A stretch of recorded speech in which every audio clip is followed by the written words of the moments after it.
Okay, so a quick overview of what we're going to do. We're going to talk about textual competition versus functional competition kind of extensively, if that's something that people would like to discuss. Okay, so we're going to talk about that kind of extensively, and then we're going to go through advantage counterplans, actor counterplans, international actors, domestic actors, picks, word picks, and process counterplans, and kind of say what they are, how you write a plan or counterplan text for those things, and what are some strategies you would use in reading them and answering them. Is there anything that is not on the overview slide that people would like to talk about so I know for time management purposes? Any counterplan you just really are interested in? It's not up here. Yes? Conditions. Conditions? That's in process. Okay. Hmm? Is there critique counterplans? No, but we can talk about that at the end. It's kind of in word fix, but not really. Cool. Save time to for critical counterplans. Okay, so the first part is researching and writing a counterplan. One of the cool things about counterplans is that it's a very strategic position. Whereas you might hear a topic and say, oh, this dickhead would link really hard.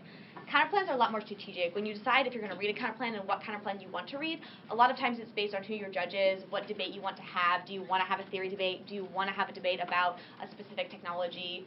You can really frame the debate very well with counterplans. And so kind of understanding a global strategy of what you want the debate to look like and what's going to be advantageous for you will help you in writing your counterplan. I recommend that for counterplans, a lot of the most effective counterplans get read in round, get written during the PMC as a response to a particular PMC. And so I recommend having and memorizing some actor counterplans and advantage counterplans because you never know which counterplan is going to be particularly strategic in a debate round. After like a year of prepping with Ben Dawes, he kept talking about counterplans and how much he loved them, and I was like, Ben, we never prep counterplans during prep time. He's like, yes, of course, we don't know what's going to be strategic. You have to write the counterplan of the round. And I was like, oh, that makes sense. So writing and memorizing actor counterplans and advantage counterplans, which we will discuss, are good things.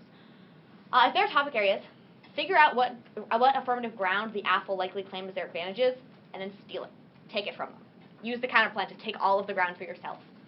If there are topic areas, I think that that's the most effective way to research counterplans, because you do have to think about what the plan text is going to be and what ground you're going to be able to steal. And then a lot of good counterplans just come from reading different articles, and someone will mention an idea or a committee that's being formed to discuss an idea, and it'll get you a really good idea for something that you could do. So read things. Books and articles, not magazines. Textual competition. Okay, so slightly confusing concept. And the reason this is a confusing concept is because it's a debatism. But we're going to break it down into little parts and make it simple and understandable. So textual competition. A textually competitive counterplan is a counterplan has a counterplan text that does not include all of the words in the original plan text. Right? It's based on the text of both the counterplan and the plan compared to each other. So a competitive counterplan will not include all of the words in the original plan text. Because if it includes the entirety of the plan text, then technically it's plan plus. It's plan plus something else. I can solve global warming and give everyone in Oregon a cookie. I can do both of these things simultaneously. It's not a net beneficial trade-off. It's not an opportunity cost to the plan to do both of those things. So textual competition, yes? Is it also textually competitive if it includes none of the words of the original plan text? Yes. It doesn't include all of the words of the counterplan text. So if you have a plan text that's completely different, it probably is only competitive through net benefits. It would be an advantage counterplan, so the AF tries to solve for global warming through solar power, and the negative does it through OTEC, or ocean technology. None of the same words are in the texts. The reason it's competitive is because of the disadvantage you read to the plan text. It doesn't apply to the counterplan, so it's net beneficially competitive. So that's what a textually competitive counterplan is. The way that textual competition gets utilized in debate rounds a lot is through the permutation and saying what is a theoretically legitimate permutation versus what is a theoretically illegitimate permutation. And so the subpoints are all about how you would read an interp for textual competition in a debate round. And generally what you would do is you would read theory, interpretation, permutations can do X, and then read your perm. And then justify why your permutation is theoretically legitimate.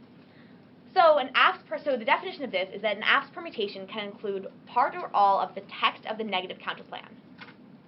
It can include all or part of the words that are in the negative counterplan. You don't have to use every word that's in the negative counterplan, but you can use some of them. You do, however, have to use all of the words that are in your affirmative. You have to do the entirety of your affirmative. If you do less than your affirmative, that's severance, which is the first point. If the perm takes out any words that are not in the original plan text, then the perm is severance. It does less than the original plan text. If the perm text adds words that are not in either the counterplan text or the plan text is intrinsic. It's adding something that neither side brought into the debate round. So texts aren't actually advocacies. When we talk about permutations aren't actually advocacies. They're tests of competition. They're tests to see whether you can do a plan and a counterplan at the same time, whether it's beneficial. What do you do if the judge tells you it is an advocacy? Then you pretend. Because it is something that's very complicated. And so we debate them and talk about them like they are advocacies, but just know in your heart that it isn't. Yes? What if you're running critical affirmatives like the one we discussed yesterday, and your framework says something like the language of the round is what you get when you advocate things, and then they say, well, our perm is a way of advocating in your framework. If the AF has a framework for a critical framework, and the negative a lot of times what happens in these debates, and we'll get to that at the end when we talk about critical counterplans, because there's a very specific way that when you read a critical AF, you framework out of the counterplan. So oftentimes within critical AFs, you're critiquing consequentialist analysis, right? So the idea that we shouldn't do something that is morally just because X number of people will have a 10% decrease in their money, quality of money. Apparently that's the thing now. So a counterplan will typically do everything that the affirmative does. So they'll attempt to solve for these critical advantages and critical frameworks, but then they'll have a net benefit that says, and we solve the economy. So they're still using that type of consequentialist logic in their counterplan, which means that when the affirmative, I'm not sure, it depends on whether or not you want to perm the text as the affirmative if you're reading the critical AF, but it means that the counterplan doesn't access the critical solvency of the 1AC. Does that answer your question? Okay. Okay. We'll get to it. We have extensive slides on textual competition. So, permutations, when you read your interpretation, can include all or part of the negative advocacy and must include all of the affirmative advocacy. Let's look at an example. The first example is the consult counterplan. And we'll talk more about what that is now, later. But so plan text, the United States, if you are, blue is the affirmative, red is the negative, purple is both together because red and blue make purple. The plan text, you learn new things every day. If the plan text said the USFG, which is the United States federal government, should eliminate the cap on H-1B visas. H-1B visas are visas that we give to high-tech workers. Right now the cap is at 65,000, and there's a lot of controversy over whether it should be raised. So the plan text says we should eliminate the cap on H-1B visas so that we can give high-tech jobs to immigrants who want them. The counterplan text, and so a lot of, to understand this, a lot of our high-tech H-1B immigrants come from India. Counterplan text could say the United States federal government should enter into prior and binding consultation with India over whether or not to eliminate the cap on H-1B visas. So this counterplan text does something different than the AF does, but it's not textually competitive. And you can see with the wonderful color coding why that's true. That the blue is everything that's the plan text.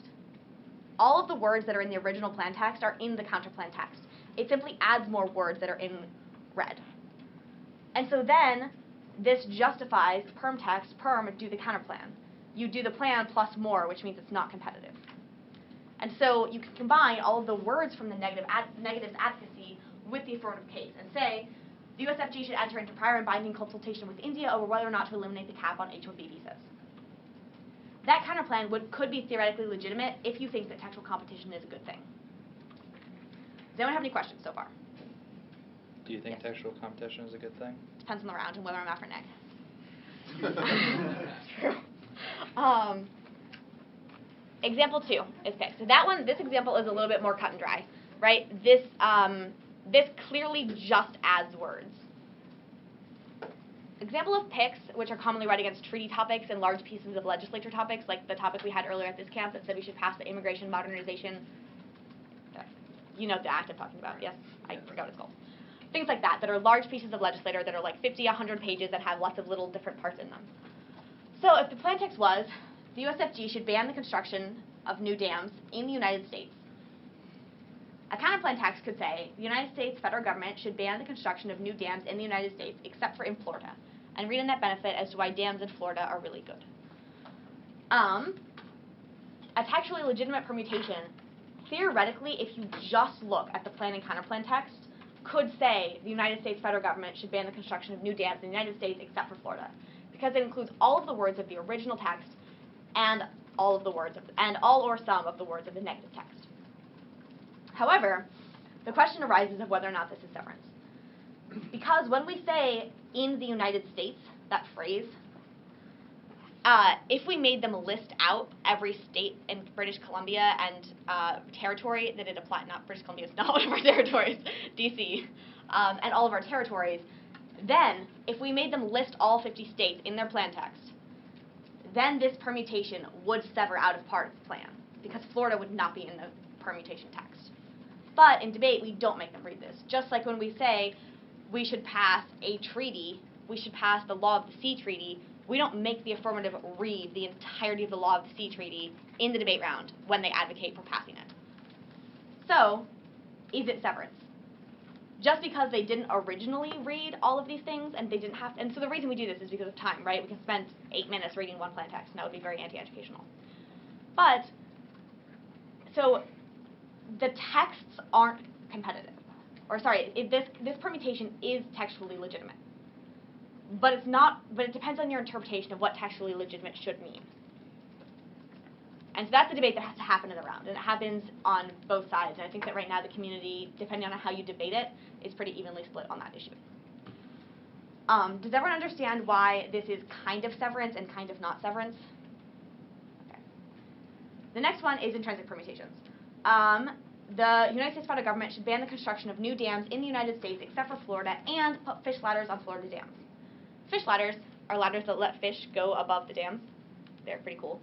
They solve a lot of the ecological problems that are a result of dams. But even though it's a really, really good idea to put fish ladders on the dams in Florida, I don't actually know if they have dams in Florida. I don't know why I use that as an example. I imagine that they do, but They'd all fall into sinkholes anyway. I know. Even though this is a really great idea, it's not in the plan text or the counterplan text. It's something new that the MG added into the debate, which, if the permutation text was in advocacy and you could add, and the idea of a perm was to create the best policy option, this would probably be it. This is a really great policy option if you think that dams in Florida are wonderful. But the permutation isn't an advocacy. It's not the test to find the best policy option. It's a test to see whether or not the counterplan and the plan are mutually exclusive and can both happen at the same time. So adding things into intrinsic permutations, not always good. There are some instances where intrinsic permutations can be justified, and you see it a lot with the consult debate, and you see it a lot in critique debate, because people will add, do the plan and reject capitalism in all other instances, and that in all other instances part, some critiques it does sever out of, some critiques it isn't intrinsic to because they do include that, but a lot of critiques it isn't, so you're just adding it. But it's a test to see whether or not the critique is necessary in that round. Especially in consultation, one of the common permutations is lie. So, And in a critique, isn't there also prefer the counter-interpretation as part of that text is also not intrinsic? Prefer the counter-interpretation wouldn't be intrinsic? I understand. So if the perm is attached to a critique, and so you list the new perm text, and then you add prefer the counter-interpretation within, your analysis on the critique as part of the new text. Yeah, a lot of times you have the critique will say vote negative to reject capitalism, and the affirmative will read something that says vote affirmative to reject capitalism. It's kind of intrinsic because vote affirmative wasn't in any of those texts, but it's also not kind of intrinsic because the is asking for the ballot. Does that answer your question? Yeah, Jason? Yeah, I was just saying, most times those types of terms are seen where as like a pick out of the critique because you're just picking out like the negative part where it's not. Usually it's be intrinsic. If you just add a word like a or the or at, it's not as big as a problem. But like she's saying, if you add like fish ladders on Florida dam, that's bad because now you're going to be generating new offense or new impacts or new links, and that part's like the easy part that is really helpful. So that's your second example for textual competition. We'll go back really quickly and talk about something that is kind of intrinsic but kind of not on the consultation debate. So doing the plan, eliminating the cap on H-1B visas, part of the affirmative, right? Entering into consultation, part of the negative. The phrase prior and buy-in, and this is a lot of things that, we'll get to in a second, it makes sense because you're looking at these texts just textually. Enter into consultation is in the negative text. combining those two things you can enter into consultation and eliminate the cap on H-1B visas, but it involves a step that's not in the counterplan, which is to lie about it, to lie about whether or not you'll follow the consultation, the outcome. Because India could say no, we don't want you to increase the cap on H-1B visas. And so that's one of the problems with consult counterplans, is that if you do try to perm them, you sever out of the certainty of your plan text happening, because there's a way in which it could not happen. But lying about it is kind of added to the texts, but also kind of just an intrinsic part of combining the app and the counterplan. We'll talk about consult more in a sec. Okay. So those are the two examples for textually competitive counterplans, or I guess questionably textually competitive counterplans. And what that means for the permutation debate. Does anyone have any questions about textual competition? No? Functional competition, which is kind of the opposite of textual competition. A lot of affirmative teams will read theory interpretations that say that counterplans have to be both textually and functionally competitive. But most counterplans, I find, I can't really think of a counterplan that isn't functionally competitive that would be a good idea to read around and get you anywhere. So functional competition is a counterplan is functionally competitive if the action of the counterplan is different from the action of the plan. And it's often if it's net beneficial. So a lot of times when people read their their competition standard right after the text they read on the counterplan, they'll say the counterplan competes through net benefits, which means that even though it's possible to pass a policy that increases the cap on H-1B visas, it's also possible to pass a policy that increases funding for STEM education in the United States. You can do both those things, but the question is, do you want to? Because you have too many people for the jobs that are available. So it functions through whether or not the disadvantage links harder to the app or the neg. Okay. So under functional competition, interpretation might say that a permutation is that the permutation can include all of the action of the affirmative and part or all of the action of the negative. So you have to do your plan text. You have to do the entirety of your plan text. Even if your plan text didn't specifically say Florida, you still, implicit in your plan text was the fact that you were going to ban the building of future dams in Florida. And so if you were evaluating the debate through the lens of functional competition, then you couldn't perm the counterplan that just said we should exclude Florida, because that's part of your plan text. You can't sever out of it. So looking at the actions versus the words that are in the text is really the difference between functional and textual competition. Again, net benefits. This means that for an action to be competitive with the affirmative action, there has to be a reason to prefer the negative action alone to any combination of the affirmative and the thing the negative does. So it has to be net beneficial to do a functionally competitive counterplan. Now we get into a funny debate, because there are a lot of things that are incredibly functionally competitive that are not textually competitive. The best example is ban the plan. For instance, if the plan text said the United States federal government should increase funding for dam projects in the United States. We should build more dams. We should have more money to build more dams. The counterplan that said the United States should ban the increase of funding for dam projects in the United States. You absolutely cannot do both of these things. One of them says we should do it. One of them says we cannot. It is now illegal to do it. But if you'll notice, the second counterplan includes all of the words of the original plan text. So you can do a time frame, right? Time frame permutations are generally intrinsic because they add something that wasn't in either the counterplan or the plan. But in this instance, it would just be the affirmative could say, perm, do the counterplan. It's not textually competitive, which means that we can do both at the same time. You really can't, but under textual competition, you can. So, again, this is the most functionally competitive counterplan imaginable to ban the action of the plan text, but it's not textually competitive, which is what gets to a lot of people's heads about functional versus textual competition, is that textual competition doesn't actually mean anything. Which is, and we'll get to the etymology of, I guess this is the bottom part.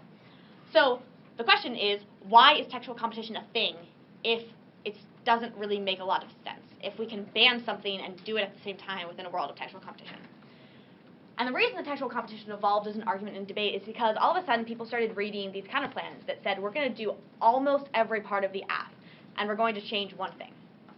And affirmatives found it really, really hard to respond to these arguments and to win debate rounds. And so people came up with this argument of textual competition to protect them from these counterplans that just kept winning. Like the win-loss ratio or the win percentage for negative teams went way up during this era of debate, and the win percentage for affirmative teams went way down. So that is why textual competition arose. And the reason it arose is to stop counterplans, like process counterplans, which we'll talk about in a sec, which are delay, veto, consult, conditions, and picks. The delay counterplan says we will do the affirmative after we pass this piece of legislation for which we need political capital. It fiats a link out of the politics disadvantage. The veto counterplan says that fiats that Congress will pass, the president will veto, and then Congress will override with the 2/3 majority the passage of X. This is a thing. My coach, Ben Dodds, loves this argument. Every single time we are negative and the topic comes out, he says we should just veto it. But also eliminates almost all of the affirmative's ground. Consult is also one. We should consult someone over doing something. Condition, we should condition aid on doing something. Picks, we should do every part of the law of the sea treaty except for the gendered language that is in it. So, this is the main reason when you hear a textual competition shell as to why textual competition is good. This is going to be the reason in the PMR why textual competition is good. But it's debate, and so we can't just make one argument, we have to make 10. And there are a lot of things that generally get put into textual competition standards debates as to reasons why counterplans have to be textually competitive. And a lot of standards and reasons that aren't necessarily unique to textual competition, but are unique to picks or actor counterplans or time frame counterplans. But it all gets put into this standard. For counterplans have to be textually competitive. We get to perm your counterplan and say perm to the counterplan. Okay, so a couple of these standards. The first one is predictability. One of the reasons why textually competitive counterplans are good is because things like delay, veto, consult, and condition. Consult and condition might be an exception to this. But things like delay, veto, and picks are also probably an exception to this. Things like delay and veto generally aren't grounded within the topic literature. If you research whether or not to build dams in the United States, the first article you'll find is not going to be, but what if we passed it and then vetoed it? So when you're researching the topic during your 20 minutes of prep time, this just doesn't come up. So it's not predictable. You can't, when you are writing your MG block, it's not something that you research that you come up with unless the team has a reputation for it, but that's neither here nor there. So it's really not predictable within the topic literature. Ground. The negative steals all of your ground, which is another reason why textual competition isn't good. You have all probably by now seen my drawing of theory argument. Both teams' ground should be the same size box. My marker's dead. There's only one that works. Which one is it? I don't remember. I threw it on the floor. That's the one. Found it. Sort of works. Okay, these are not perfect boxes, but this is the affirmative, and this is also really not going to work either. So those are the affirmative negative boxes of ground. You get that many arguments, you get that much ground, and that is all, because that's what makes the debate fair, is that both teams have the same amount of ground in the debate round. What most process counterplans do is that they take all of this ground and give it to the negative. Now there's a severe imbalance of ground, and the only offense that the affirmative team can go for is this little part up here in the corner. That's very difficult, because oftentimes it's not predictable, and so you can't write an advantage based on that little part of ground. So it's not predictable, and it's also just really unfair, because the negative has so much ground, and the affirmative has so little. So that's why ground. The negative steals it. Also, another reason why textually competitive counterplans, or why counterplans have to be textually competitive, is because things like delay, veto, consult, condition, picks generate their own net benefits. So when you were weighing two policy options, you oftentimes won't think of the slight impact that delaying it a week would have. The only reason why the impact of delaying something a week would be greater than not doing it at all is if you had a counterplan at the round. It allows you to read really, really, really small net benefits to your counterplan that alone would be incapable of outweighing the affirmative, but because now you have a counterplan, you get to fiat solving for this net benefit, so they're artificial. Would you ever make the argument like you have this case and then you basically say like either they're stealing all the affirmative ground or we just get a perm and it doesn't matter anyway? I mean, that is the argument. I do say, we get a perm, we get to do your counterplan, everything else goes away. Yeah. So, generally, though, you have to justify, and I mean, generally, text comp debates comes down to if you win text comp as the app, you get your permutation, and everything else goes away and you win. Unless the other team is dividing I really like your t-shirt. Unless the other team is dividing their MO time into also going for, like, a little topicality argument or something. Generally, if you win text comp, you win the debate. And generally, debates that come down to text comp, whoever wins the theory debate wins. Because it's a question of whether or not you get this argument that will win you the debate round. Does that answer your question? So would this be entirely separate procedural that you'd run, like a new sheet? Sometimes. Sometimes people do that. The way I like to do it is read textual counterplans have to be textually competitive right as a theory interpretation right above my permutation. Oh, okay. So interpretation, permutations get to include all words of the affirmative text and all or some of the words of the negative text. Permutation, do the counterplan. This is good for 3 reasons. Okay. I like to do it on the sheet. But a lot of times people will put it on a new sheet because it is a separate theory argument, and a lot of times if you hit one of these counterplans, the entire debate is about textual competition. It's not about the counterplan at all. So, ground. Accuracy. This is another one that generally people will kick down to. The reason that Whitman got really good at reading textual competition is because they would have a block of like 12 standards on textual competition, and they would kick down to 2 of them. And people would assume that they had to answer all 12 standards, and it took people a while to realize there were really only 2 standards they had to answer. Accuracy is one of them. And it's the same argument as reasonability and judge intervention on topicality debate. When the judge looks at the texts after the round, how can the judge determine whether or not the texts are mutually exclusive? And the way that they can do that is by seeing if all of the words of the app are included in the negative. It gives a very clear bright line for what is and is not a competitive counterplan. So it decreases judge intervention. That one, and it gets rid of all of these really bad counterplans, are generally the 2 people will kick down to. Fairness is kind of with the artificial net benefits. Counterplan gets to fiat out of and into links, and they also get to fiat uniqueness, which isn't fair in a lot of ways. So those are reasons why textual competition is good. If you're app, you want to read textual competition is good. This is an app argument. Generally, your interpretation will say that counterplans have to be both textually and functionally competitive, but text comp is generally the thing that gets contested the most. Functional competition. If you're negative and you're answering textual competition, you should answer the main standards that they had on their standards flow, and you should be able to ice. And a lot of times you'll see that they'll spend like 10 more seconds on 2 standards than they spend on the rest of the standards combined. That's a good indication that those are the standards they're going to be extending. But when they're going really fast, sometimes it's hard to tell, and sometimes they're all just really blippy, and then they choose to extend 2 blippy ones. Functional competition good when you're negative. One of the reasons why functional competition is good is because it's real-world education. Textual competition is not a real thing. It is a debatism. It is something that we created in debate because all of a sudden the balance of people winning rounds was so out of whack. All of a sudden, way more negative teams were winning, and in order for the activity to survive, people started reading this argument called text comp. But it really is just a debatism. And in the real world, you might, as a congressperson, you might say, yes, I really want this bill to pass, but the midterm elections are coming up, and if I pass this bill now, I won't win. I'm going to pass it after the midterm elections. I'm going to push for it when I get reelected. So it is kind of real world. Also, the debate should be about a search for the best policy option. And if the best policy option is slightly different than the affirmative, then the affirmative still has to defend that their app is the best plan. They can't get to pick and choose which parts of their app they will defend. They should have to defend all of it. Ground. So yes, the debate will come down to just really, if you choose not to go for a theory against a questionably legitimate counterplan, the debate will come down to a net benefit that's like this big. But that really guarantees clash. And clash is good for education. So functional competitive counterplans, saying a counterplan is functionally competitive, even though it's not textually competitive, yes, I took all of your ground, but that's okay, because we have a more educational debate when we're both talking about this like tiny little argument. App has ground, even if it's not the ground that they want. For instance, if someone reads Law of the Sea Treaty and the negative team picks out of the gendered language in the Law of the Sea Treaty, which does have gendered language. So the negative team picks out of this.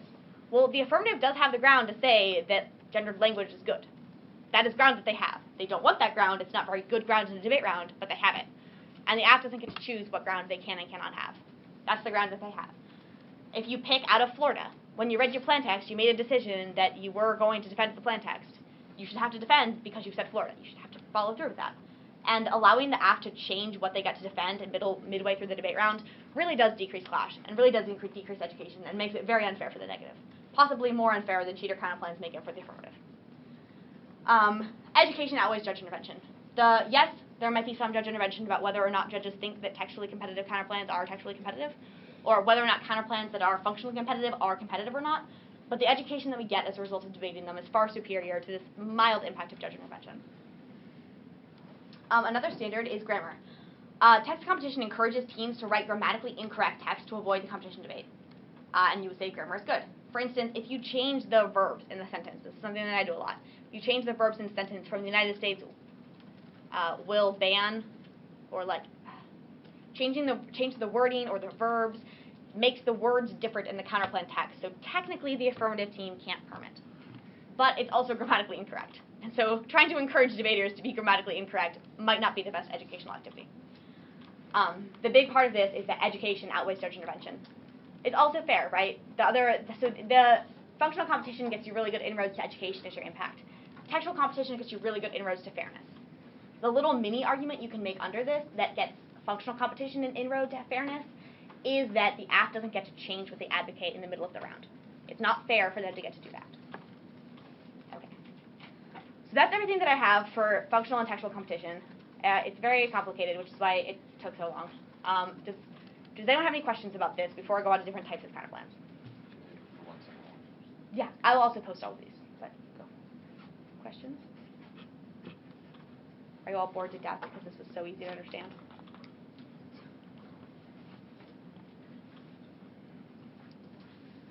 Okay, so we're going to talk about types of counterplans next. And the next type of counterplan that we're going to talk about is an advantage counterplan. And I'll put the slide up in a second, which explains what it is. But the utility of an advantage counterplan when you're negative is to steal one of the AF's advantages. The AF can claim to solve for the economy and global warming. And as a negative, you think about the round, you think about it in a very strategic sense, and you realize that you want to impact turn advantage 1. You want to say economic collapse is good. So, if that happens, they still get to, the affirmative will get to weigh their advantage 2 about global warming, or whatever I said this advantage 2 was, against the impact turn to advantage 1. So how do you protect against that? You read an advantage counterplan that will take away their advantage. Not necessarily, it just gives it to you. So the AF could increase H-1B visas, could eliminate the cap on H-1B visas, and attempt to solve, the first one is the economy, that for every one H-1B person that we hire, we end up creating 5 more jobs for the economy. You could impact turn that, saying that that might be true, but hiring more immigrants depresses labor costs because we don't pay them as much, which means that consumer spending in the United States goes down, and that's also a really messed up way to hire people. Advantage 2 of the affirmative is that high-tech workers are capable of developing carbon capture sequestration, which solves for global warming. So you can read an advantage counterplan that says that we should increase taxes on carbon emissions. Also solves for global warming. Now you get to do something different. So you solve for global warming by increasing taxes. But you don't link into the impact turn that you read on advantage 1. So net beneficially, the counterplan is a better option. Because not only do you not cause the economy to collapse, but you also solve global warming. That's the utility of advantage counterplans. They capture an advantage or impact of the PMC by taking a different action than the PMC. So this is a good reason why you need to have pre-written and memorized advantage counterplans, is that oftentimes you won't know what advantages the other team is reading. Sometimes you will. If it's an H-1B topic, you probably know that one of the advantages is going to be the economy. But other times you'll get into a round and they will say something. And you'll want to capture their advantage. So having typical advantage counterplans, having a typical action that solves for hegemony, that solves for the economy, that solves for global warming, that solves for human rights impacts, is beneficial. Human rights also is something that solves for general soft power contentions. There are a lot of things that would give the United States soft power. The AF is the only thing that would. Read an advantage counterplan of something else that would give the US soft power that doesn't link to your politics disad or your econ disad or your case term. So having those memorized is really good. When answering advantage counterplans, the most effective strategy against answering the advantage counterplans is to write more specific impacts in the PMC. It's very hard to advantage counterplan out of an impact that says that the 1AC provides a specific destruction of a dam in Florida, which preserves a specific species of fish, which then is the internal link to the Everglades biodiversity chain, which then is the internal link to the global biodiversity chain. Because even if they can solve for biodiversity, they're not going to solve for your specific chain of causal effects. So write specific impacts in your PMC. And when people argue that advantage counterplans are theoretically illegitimate, say that they protect against super generic AFs. They make the AF work harder, which is good. Another way to answer advantage counterplans without actually answering advantage counterplans is to win the disad debate. If someone reads an advantage counterplan and politics and links politics to your AF and says politics doesn't link to their advantage counterplan, impact turn politics and show why impact turn outweighs whatever other net benefit they had to the counterplan. So you can win that debate by just impact turning or just turning a disad or just winning the impact turn debate on case. That's kind of the offensive way to answer an advantage counterplan. A more defensive way would be to read no solvency on the counterplan and then try to use your advantage, your global warming advantage, to outweigh economic collapse and say that the negative doesn't get to solve for global warming because ocean technology or whatever else they did to solve for global warming is ineffective. Any questions on advantage counterplans? They're fairly simple. They're a lot of fun. It's a lot of fun to write them. It's a lot of fun to read them. Do you usually target like a single advantage or? It depends. Most people will target a single advantage. I don't know if anyone here has debated Liz and Kale from Oregon. Have you heard their plank counterplan? So they have a counterplan which is based off of the, typically you will hear counterplans out of one advantage. But Liz and Kale have this argument that is a theory argument and an advantage counterplan argument, where they read a ton of, it's called a laundry list counterplan, and they read a ton of different actions, advocacies, policies, that would solve for hedge global warming, impacts, human rights, economy. They solve it for like 10 different ways with these 10 different plan texts. And when the app tries to say that's abusive, they say you should have read a specific app. You're ruining debate by reading these generic apps that you're just trying to get to a big stick impact and you're not actually researching the topic. So you can do something like that and attempt to solve for all of the apps. But generally, if that is the case, you will get into a theory debate because the reason that they do that is also an argument about conditionality. They read every single one of these 10 texts conditionally, and they kick whichever ones they don't like in the MO. So doing something like that, you will have to debate a conditionality or multiple advocacies theory debate. If you want to get into that debate, which is what they did, which is why they read it, go for it. If you don't really like debating theory, I wouldn't recommend it. But actor counterplans. Oh, yes. Can you talk more about, you said that the more offensive way to win the disadvantage debate is to impact turns in politics and then show how you outweigh there. Mm-hmm. How is that any different than just like normal outweighing in the impact? Yeah, so I like to think of it as the easiest way to win the debate and the most difficult, pushing the rock up the hill. I forget the term. What? Insanity? That's pushing rock up the hill. The hardest way out. So a lot of times you'll hear people criticize PMRs and you'll say, okay, PMR, you won, but you literally took the hardest way that you could have won. You won, but it could have been so much easier. A lot of times reading no solvency and case outweighs, is the most difficult way to win around. Because it's kind of a defensive argument, right? You don't indict their argument at all. You just read your argument and say that weighs. So if you can win, and so the reason why this is more difficult is because the negative team will say if there's a 1% risk that the counterplan solves, you prefer the counterplan. They may have proven that the counterplan doesn't solve in 99.9% of instances, but that 1% means that there is a risk of the disadvantage happening, and they didn't put answers on the disadvantage, so we have to evaluate it at full probability and full magnitude. And so you have to win 100% of that argument instead of just like 50 or 30, which is why it's a harder way out. If you can impact turn the disad, then try or die goes in your favor.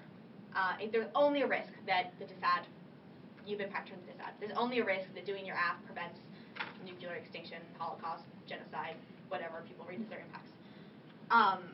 If you read no solvency against a counterplan, there's only a risk that their counterplan solves. I really like reading impact defense against disadvantages and then doing case outweighs. It's one of my favorite strategies, but it is a harder way to win a debate. You need a lot more analysis. Counterplans, actor counterplans. Everything's been a counterplan. Domestic actor counterplans, courts, the SCOTUS, the executive branch, which you will commonly hear as XO counterplan, which will have the president give an executive order. Congress counterplans, if there is a court's topic, you read a Congress counterplan. Constitutional amendment, which you will hear abbreviated as CON-AM. And Constitutional Convention, which I think is abbreviated like CC or CON-CON. I mostly put those up because the abbreviations are very confusing. And then you can have different mini branches in the government, like the EPA, enact the policy. Typically, the net benefit to one of these will be a politics disadvantage because it doesn't link as hard to, if there's a court's topic and you read a Congress counterplan, the net benefit is probably a court's disad. But typically, courts counterplans, executive branch counterplans, constitutional amendment counterplans attempt to avoid a politics disad. International counterplans, or international actor counterplans. These are often either international organizations, like the UN is a common one, or their countries. For instance, on foreign aid topics, a lot of times you will have the app will say the United States should send aid to Moroccan refugees, and the negative will say Canada should send aid to Moroccan refugees, and here's the United States politics disad, which is why Canada's better. So often you'll hear politics abbreviated as TIX, just TIX. Politics disads, U.S. economy disads, U.S. relations disads. So United States interfering in Morocco pisses off Israel. I don't know. Israel gets mad about a lot of things. Pisses off Israel. But Canada doing things doesn't. What? So there's a reason why another country doing the same action is better than the United States doing it. Yes. About a multinational private corporation with better access. Garnering you an extra advantage. Yes. An NGO would often be, when we were in high school, we used to read the Belinda Gates counterplan all the time that says that they would just fund whatever we wanted to do. That probably crosses the line into object fiat, just saying, the people will fix it. Go, people, go forth, be kind. So it probably crosses the line of saying, because it's just not something that they would ever do. But yes, you can do that. Yes. So why can't you fiat that like Bill and Melinda Gates did it because it's not something they would ever do, but you can fiat that the U.S. federal government like legalizes all drugs, even though that's probably not something they'd ever do either. I really don't know. Honestly, I just have no idea. But I know that there are some different lines with using specific private corporations. I just know you don't hear it as much in college as you used to. Yeah. Yeah. A problem that I've had doing actor counterplans is they're like, well, it's obviously better if both people get paid in Morocco. So, and that probably outweighs, I don't know, stuff like that. So maybe you could talk about some issues you've had like that in response. Yeah. So yes, the problem with international topics that there is typically going to be an actor counterplan with, there's a problem for the AF and a problem for the neg. The problem for the AF is that a lot of international topics, like giving aid, don't have a U.S. key warrant. There's no really reason, besides the fact that we think that we're wonderful, why the United States needs to do this international thing. So writing it in the U.S. key warrant is unique to the AF. Defending against the permutation is the key for the neg. Having a reason why U.S. action is bad. And so a lot of times, like I said, this is an internal U.S. politics disad. Right? The United States might be capable of giving aid to Moroccan refugees, but it's also going to piss off Republicans who really don't like giving international aid to anyone.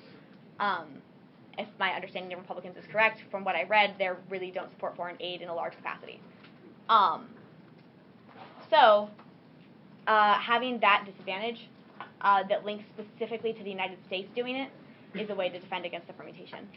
Also, a lot of times you'll hear regional hegemony disadvantages the permutation, that having the United States act with Egypt giving aid to Morocco, or Moroccan refugees who are technically not in Morocco, they're in Western Sahara, but that having the United States and a smaller actor do it makes it look like just the United States is doing it.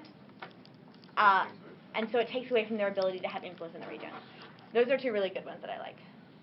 Also, relations disads, like the Israel one.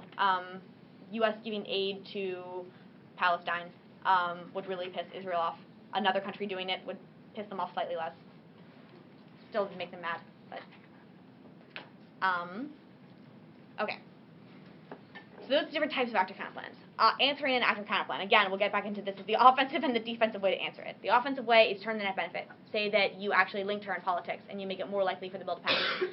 Say that you read disads to Canada's action, that maybe Canada has an internal economic problem and funding the Moroccan refugees is going to collapse the Canadian economy, and that outweighs collapsing the United States immigration bill. So reading offensive turns to the counterplan or turn the net benefit. The defensive way would be saying Canada does not have the nutritional, scientific resources to put the right types of protein into food aid, which means that it will be infinitely less effective at stopping starvation in Western Sahara than United States food aid would be, and solving food aid outweighs collapsing the economy, which is the impact to your politics disad. You can see why that's a little bit harder for a debate to win, but still a valid option, and most people don't expect it. Any other questions on actor counterplans? Yeah. I think another thing too that like helped us last year, we've gotten a round where we were using hero rats, which are house rats that scratch out landmines. And the other team said like, cool, we'll just do an agent counterplan. They use China. And one of the things that we have to remember is when you do stuff like that, a good way to basically preempt that is you want to prep for actor-specific counterplans. Like, why was it important for America to have hero rats? And that's a better way, because then the other team, if they use that counterplan, it'd be harder for them to be able to garner both advantages. They'd probably be able to get one, and they can leverage that as well. So it's something you can happen in prep. Yeah. And especially if you know that it's a topic that there really isn't a reason why I don't know if the United States is the only one that's trained hero rats. They might be. But especially if you know that it's a topic that there really isn't a reason why the United States has to do it. Build in, even if it's a little bit artificial, a reason why they need to. One of my coaches is dating an international relations master's or doctoral degree candidate, and we went in and asked him in prep, why is it really important that the United States does this thing in Latin America before the tournament? And he looks at us and goes, it's not. We're like, lie. He's like, no, it's just not. We're debaters. We lie. Make it up. It should be based in fact, but there are a lot of ways to utilize facts that are that are contrary to common sense. Don't really lie. Just lie a little bit. Strategically utilize the arguments that you're trying to make. You can make a logical argument for why the United States needs to intervene in South America, such as, I don't know. I still haven't been able to figure out a U.S. Scoring political points among soft power. Black voters. Oh, yeah. Have you ever made up a fact around? No, that is a uniquely distinct type of lying from like changing the numbers in a statistic, saying that something is cited when it's not cited. Those are actually types of cheating in debate rounds that really don't cross a gray line. They're just or a red line or a line of any sort. They're just kind of cheating. Just like clipping cards in policy is cheating. What I'm saying is that we might not actually get a ton of soft power from sending aid to Latin America. Most other countries might not really care, except for the countries in Latin America. But I can create a logical story as to why Japan is really happy when we give aid to Latin America. Maybe their economies are tied together in some small way that I can implement in the debate round. It's more strategically utilizing the facts that you know are true than it's not making them up. We talk about cheating in debate rounds a lot because there are things that are questionably cheating, like critiques and like veto counterplans. And then there are also things that are just actually cheating, like making things up. Don't do that. Perming the judge. Possibly. Picks. Any other questions on after counterplans? Picks. Picks are plan-inclusive counterplans. They are plans that include less than the affirmative. For instance, banning the construction of dams except in Florida is an instance of a pick. It picks out of Florida.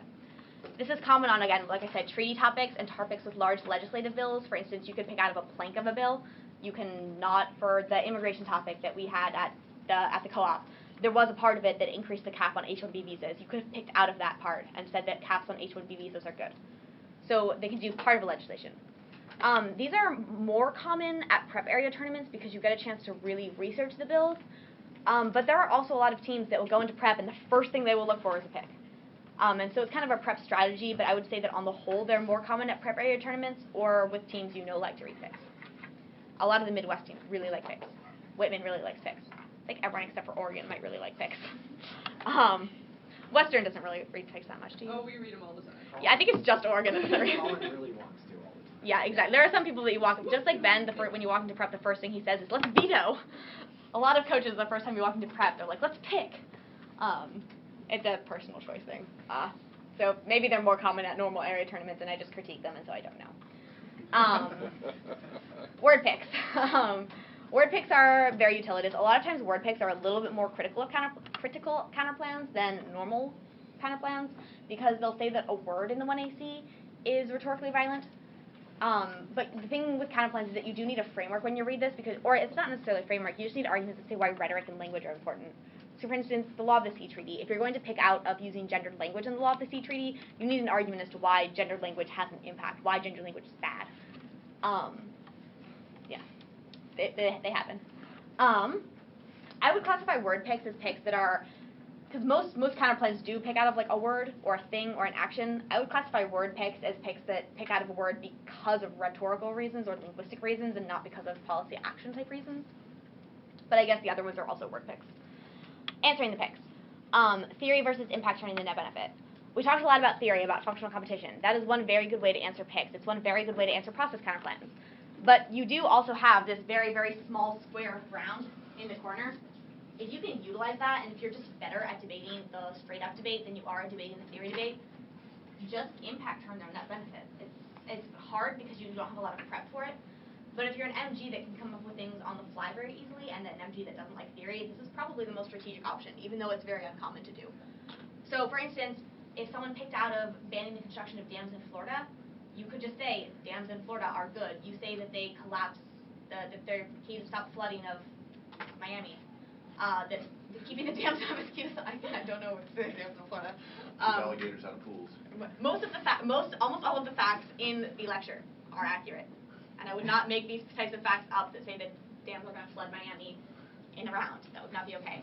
But for the purposes of explanation, just say that it won't flood Miami, and actually that there's a species of fish that's key to the Everglades, which is currently being destroyed, which is going to lead everyone to die because of biodiversity collapse. It's very simple.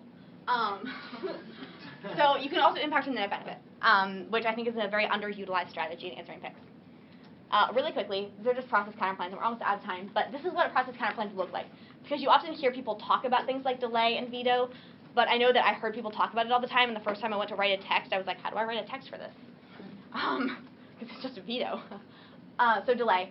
The United States federal government should pass a legislative reform packet, some sort of legislative reform packet, after the midterm elections, or you could also say in 2 months, or on a certain date. Would be a delay counterplan. A veto typically looks like the U.S. Congress will pass, the President will veto, and Congress will override with a 2/3 majority that, and then you read the plan text. Consult. The USFG should enter into prior and binding consultation with Russia over increasing military technology in NATO. Prior and binding are things that are used for consultation because they mean that it happens before the plan text, and it implicates the certainty of whether or not the plan text will happen because NATO has to say yes. And so then you get to a say yes debate. So when you read a consult counterplan and also a conditions counterplan, you have to have a block of your solvency that says that the negotiations will work because you're not fiating that anymore. It's different than the plan because you don't have certainty, but it's also a little bit different. But it also means that you don't have that fiated solvency. Conditions. This is common with aid topics. The USFG should condition sending X million dollars in food aid to North Korea on North Korea allowing IAEA inspectors into their nuclear facilities. You have to win that North Korea would say yes. Both of these topics would be very difficult to win a say yes debate. Russia really doesn't like it when we increase military aid to NATO, or it's not aid since we're part of NATO, but we increase military spending in NATO. And North Korea really doesn't like International Atomic Energy Association inspectors. Is that IAEA? And North Korea doesn't really like them. So you have to win the solvency debate.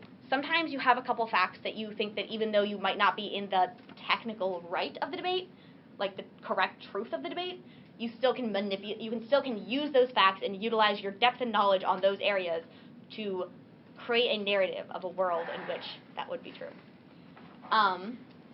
Sometimes if you're hitting a team that you know is just really, really, really, really smart and knows a lot about the world, you wouldn't want to read a counterplan like this because North Korea would most likely say no. Those are process counterplans. These are a lot of the counterplans that the Textual Competition standard was made to prevent against. It's true. But they're also fun. And also, right before you go, because we have rounds, but when people know that you can read these types of arguments, they have to prep against them. So even if you don't like them, reading them once or twice is probably a good idea. Thank you.